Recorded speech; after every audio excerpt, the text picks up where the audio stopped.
Good morning, fellow Hoops fans. Welcome back to yet another episode of the Last Shot NBA show right here on Little Birdie TV. And as always, we are brought to you by our great mates over there at topsport.com.au.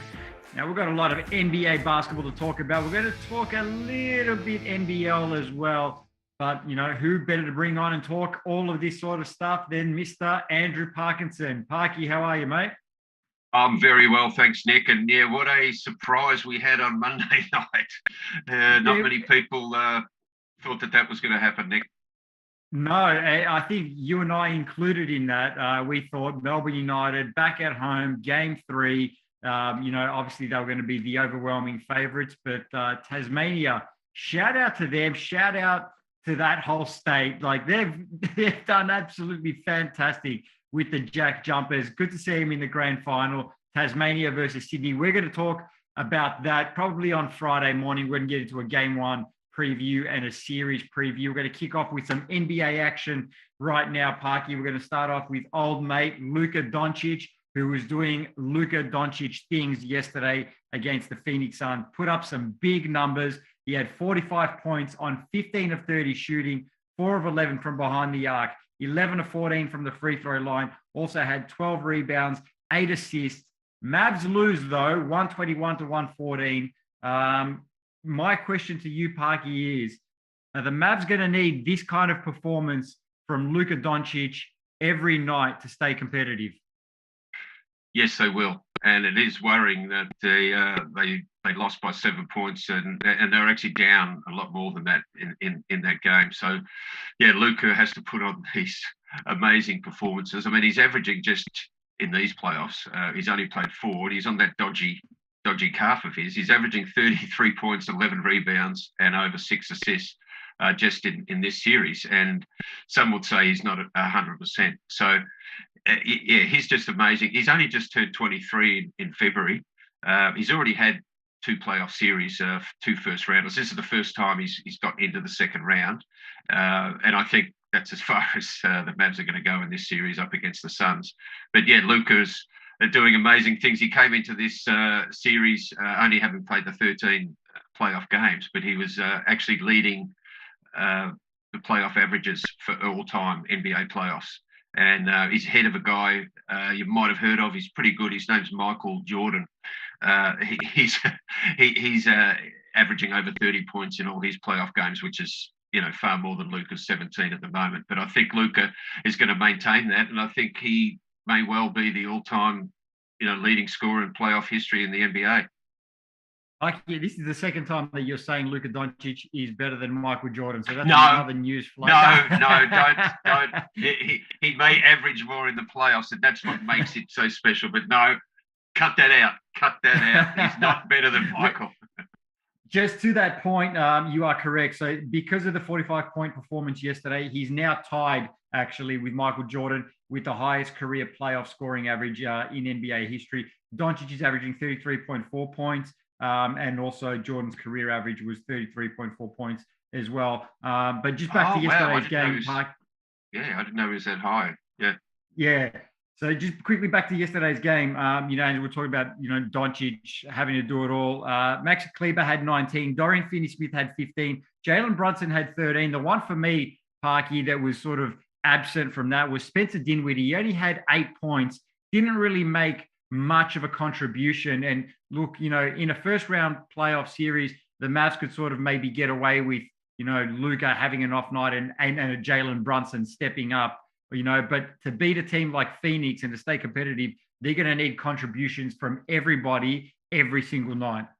Yeah, that's for sure. And I think it was, you'd take the positives out of any negatives. And Luka didn't play the first 3 games, in the first round against the Jazz. And I think that was a great opportunity for guys, like you say, those sort of, role players, second fiddle sort of players, to get their confidence. So, that should have been a positive for them. So, but I do see those guys stepping up. It's only 1 game, into the series, but it just shows you that, if they can't sort of get close to the Suns, with Luka going for 45 at a pretty good clip.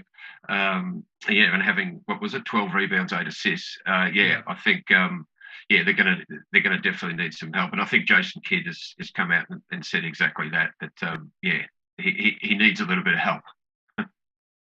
One more little fun fact we're going to show about Luka. We've got a tweet that we're going to put up on screen right now. That's not the tweet. It was a tweet from showing the scores, Kobe Bryant as well. So with his game one performance, Doncic became the youngest player to have 45 points and 10 rebounds in a playoff game since Kobe Bryant. Here we go. We've got the tweet right here. So he's also got more 40-point playoff games than Giannis, Kawhi, Kyrie, Dame, Booker, CP3, T-Mac, and Larry Bird, which is a pretty interesting stat. And he's still, like you said, he's only 23 years old. He's just getting started. I'm sure he's going to add a few more of those to his tally. All right, moving on real quick. We're going to talk about Draymond Green. I always love talking about Draymond Green, Parky. You kind of, or he reminds me of you a little bit, because Draymond doesn't mind instigating and stirring the pot a little bit, and he seems to have embraced that heel role. So he was ejected in game one with a flagrant 2 against the Memphis Grizzlies. Obviously, he was egging the crowd on. He was loving all of that. So yesterday, he had a pretty interesting quote. He basically said that the Grizzlies' inexperience is going to give the Warriors the advantage in their playoff battle. We're going to take a listen to that quote right now. For me, Kenny, I've said for the last, 2-3 weeks, I feel more comfortable right now and familiar with the situation than I have, even in the regular season. The one advantage we feel like we have is our experience. We've been through it. What those guys are trying to do, we've done that. It actually started here in Memphis for us. So it's like deja vu.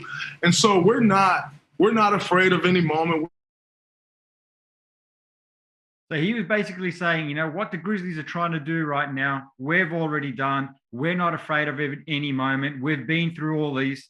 He also added, in regards to the Grizzlies, he said, you can't give up 26-point leads as the Grizzlies did against the Timberwolves in their, first round series if you want to be a championship contender. Parky, what do you make of Draymond Green talking all that? Yeah, well, he's not exactly going all in on the sledging of the trash talking now. I think he's just sort of doing it in a nice way. And I think Brandon Clark came out after he was tossed and sort of did a similar thing. He talked a bit of trash, but it wasn't really. He just said that it didn't surprise him that Green would be ejected and we'd get flagrant fouls and things like that. So I think Draymond's just come back with a little bit of a dig there, but it's not really a dig, because it's true. They are inexperienced. They got the second seed in the West by winning 56 games in the regular season, but they are inexperienced, in the playoffs. And the Warriors, as we know, have been there. So, yeah, I don't mind him, talking about this. It's not like he's gone out and said that they're soft or they're no good or they're chokers or they can't play, anything like that. He's just said they're inexperienced, which is true. Because, when you look at this team, they, as we've mentioned before, they're probably the most improved team in the NBA this year. They had a guy that won the most improved player, Ja Morant. They had Bane finish 5th and Jackson Jr. finished 10th. So they really have improved. So they're an improving sort of up-and-coming team, and they are inexperienced. So, yeah, I don't mind him saying it. To me, it's not that big a deal. They're sort of teetering around it. I've got a feeling by the time this series gets to game 4 or 5, I think they might be talking a little bit more trash than this one.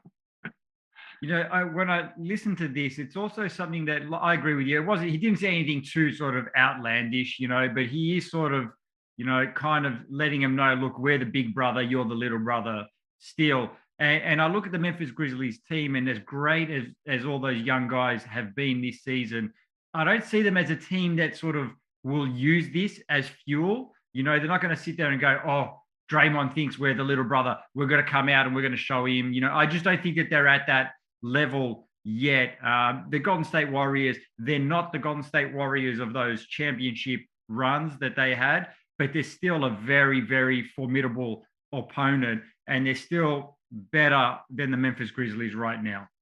Yeah, no, I think so. And it's easy for Draymond to say this after they've just taken home court and won game one, albeit by only a point. And, they could have quite easily lost that by a point if Jared hit his left-hand layup, which he does he hits far harder ones than those, in time. So, yeah, I think Draymond, they're up 1-0 in the series. I think he's just letting them know, hey, fellas, I might have been ejected just before halftime in game one, but we've stolen the home court.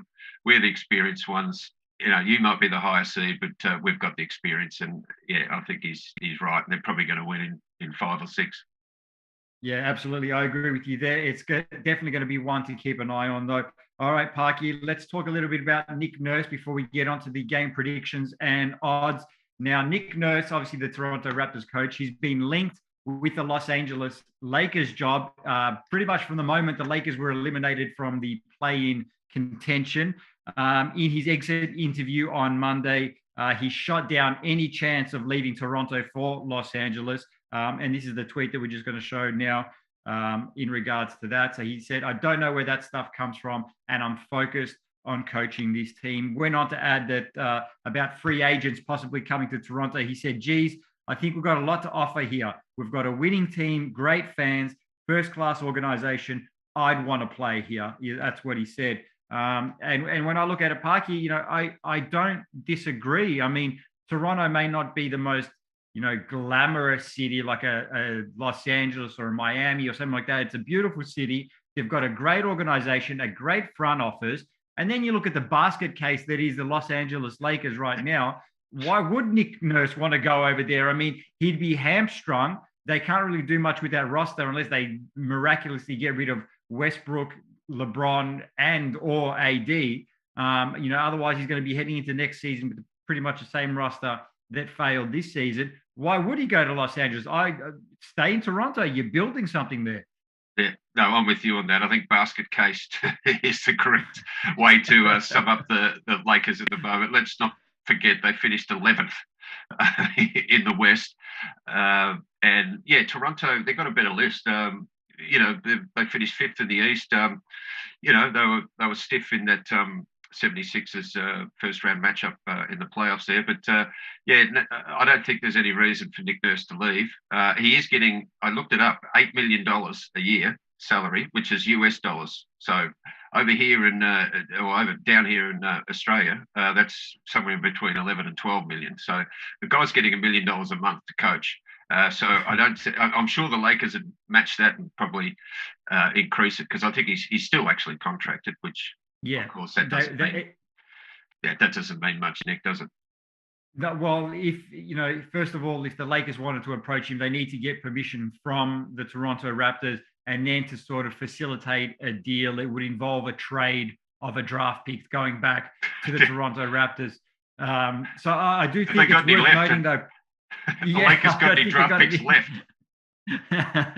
I do think it's worth noting, though, that Nick Nurse is actually represented by Clutch Sports, who, as we know, represent Anthony Davis. They represent LeBron James. And according to reports, I don't think the Lakers are the biggest fans of Clutch Sports right now. So good just point. Worth noting. Yes, no, that is a good point.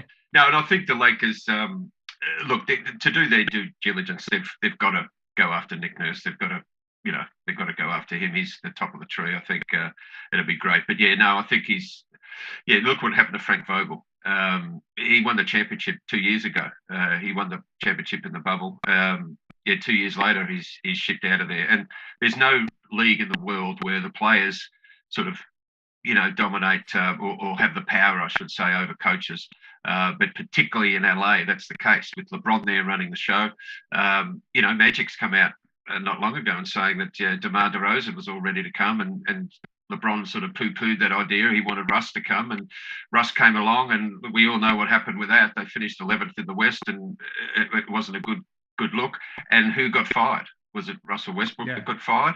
No, it was Frank Vogel that got fired, and they didn't get along. There was something going on there. So as we've seen already, and the Lakers, a championship coach, not even 2 years in after he's won the championship, they're already sort of siding with the player. I mean, I know there's contractual issues, and Russell's on about 44 million or so.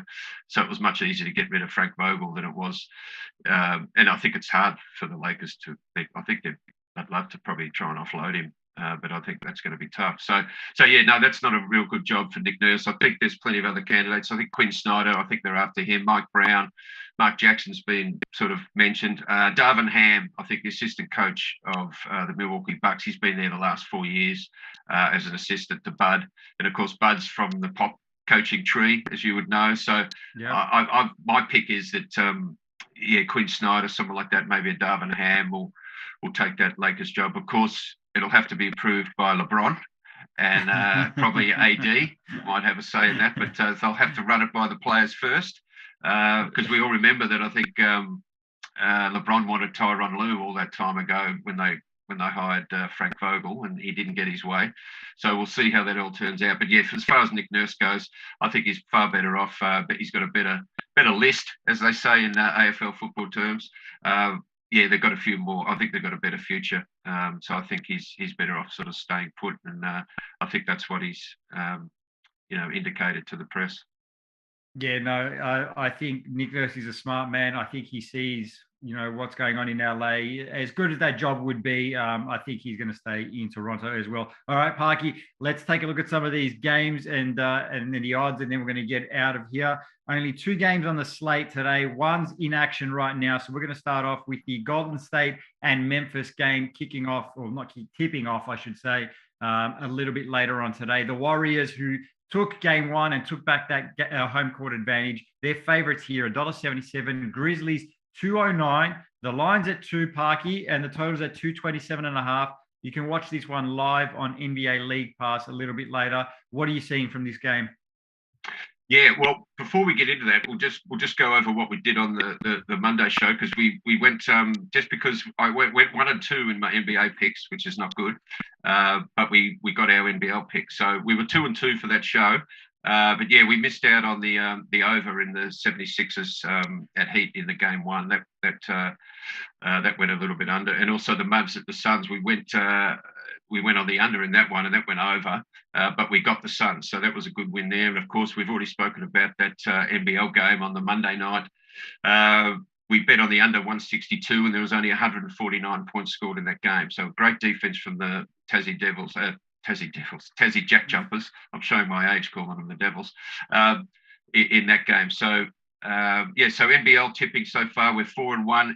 NBA tipping we're 15-7. So now let's get some winners today. And yes, with the Golden State, I like them at the $1.77, and I think they'll cover the 2-point spread in that game.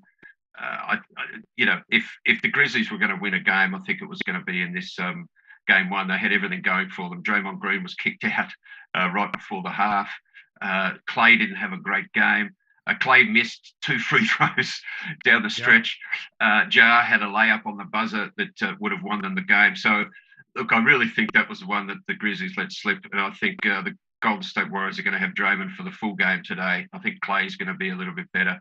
And I think they're going to cover that 2 points. As far as the points, the spread goes, the total points, I'm leaning towards the under there. There were 233 points scored in game 1.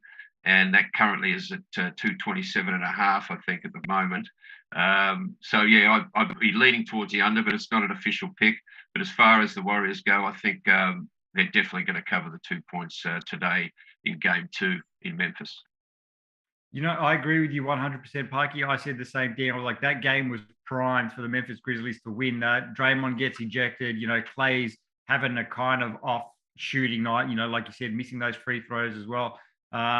I think the Warriors are going to win today. And if they win today, to be perfectly honest, I think they sweep the series because I don't see them losing at home. Yeah, and I don't think Jackson Jr., he had a great game. He had 33 points, 10 rebounds. I don't think he's going to sort of have that performance. And Jar, he had a great performance. He hit 4 threes. He had 34 points as well. So it's not like they didn't get a good game out of their best player. So, I'm with you on that. I think I think the Warriors could go up 2-0 on this inexperienced team, as Draymond would call them. 100%. All right, Parky, we're going to take a look at tomorrow's games as well. 2 more games on the slate tomorrow. Miami Heat, they're going to be favorites, I think, every single game this series. Obviously, no Joel Embiid. So the Heat are $1.25, 76ers $4.10. The line's at -8. The total is at 208. Live on ESPN. Parky, what are your thoughts on this one? Oh, the line's now 8, is it? Okay, it's come in. It was 9.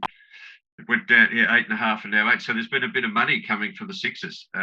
It's a fairly big spread. But look, I'm going to stay away from that. I'm actually going to stay away from that. I like the over in this game. I know that we missed out on the over on the Monday game, but they've lowered it. The bookies have lowered it. It's now down to about 207.5. So, yeah, I'm liking the over. Even though the first game was 198 points, I just think that the 76ers are going to get a little bit more scoring out of that. The Heat, they score 110 points a game in the regular season and the playoffs. So I think they're going to get their 110 easy. I think I like the over in that game, but I'm going to stay away from the spread. You just don't know what could happen there. I think Lowry's still out. I'll special mention to Tyler Hero, game 1, coming off the bench and scoring 25 points. He did that with 17 shots. So you got to love it when a guy comes off the bench and fires up like that. Jimmy Butler didn't have a great game, but to have that sort of the depth that the Heat have, I think this is probably going to be a pretty short series. Yeah, I actually think this one's going to be a sweep too. And also shout out to Tyler Hero, was this morning named 6th man of the year. He was the overwhelming favorite, and rightly so. So shout out to him for winning that. One more game we're going to take a look at, Parky, for tomorrow, and then we're getting out of here. The Dallas Mavericks, Phoenix Suns. Phoenix Suns $1.36 here. Mavericks $3.20. The line's at -6.5, and the total's at 216. Parky, can the Mavs get one here? No, I don't think so. As we've just discussed, they're in the valley for this game too. As we've discussed, Luka's just had 45, 12, and 8, and they couldn't get it done. I think Devin Booker's just getting better and better. I think, because he's still coming back from that hammy. So, I think, I think the Mavs can win a game in this series, but I don't think it's going to be happening at the Valley. So I like the Suns in this one. We went with them in game 1. They came through for us. They won by 7, and the spread was 5.5 or 6, depending on what you got at the time. It's now out to about 6.5, so I think they can at least do what they did in game 1, and they could win this game by at least 7 points. So that's my pick in this game. As far as the under-over goes, there were 235 points scored in game 1, and the overs, the total points is around the 216. So I'd lean towards the over there, but no, I think the Mavs to cover that 6.5 points is the bet in this game. Yeah, I'm going with Phoenix to take a commanding 2-zip lead in this. I do think the Mavs will probably get one at home. But yeah, Phoenix definitely come through. Look, I just want Phoenix and Golden State. Can we just fast forward to that Western Conference Finals? Phoenix and Golden State with no injuries, I should add. No injuries to both of those squads. Yeah, no, we're all looking at those, and they're the two favourites for the championship as well, for the championship odds. So I think we're going to have a look at the NBA championship. There we go, bingo. So yeah, we've got the Suns at 360, the Warriors at 370, and then we've got the Bucks 550, the Heat at $6, and Celtics at 650. Well, they're the prices I wrote down earlier. They may have changed a little bit, but yeah, I think that's about right. As you just said, the matchup that we want to fast forward to, we both want to fast forward to. They're the two favourites. So yeah, so the bookies think that the champions are going to come out of the West there, and I think the game that's just started today, the Bucks and Celtics game 2, I think that those prices are obviously going to change. I think those prices are going to change, obviously, depending on how that goes. I think if the Celtics can tie this up at 1-1 and go to Milwaukee, then those odds will change. But the Heat are in there as well from the East. So, yeah, so the bookies have got 5 teams that could win it from here, Nick, even though there's 8 teams left. But as you've said, there's a few series here that probably aren't going to go the distance at all. No, but look, it is very wide open. We're seeing some great basketball being played, so definitely enjoying the ride. Parky, we're going to catch you again on Friday morning. We'll see how we go with these tips, and we're also going to take a a deep dive into that NBL Grand Final Series. Yeah, look forward to it, Nick. All right, cheers, Parky. All right, guys, this has been another episode of the Last Shot NBA show right here on Little Birdie TV. And as always, brought to you by our great mates at topsport.com.au. We'll catch you guys Friday morning.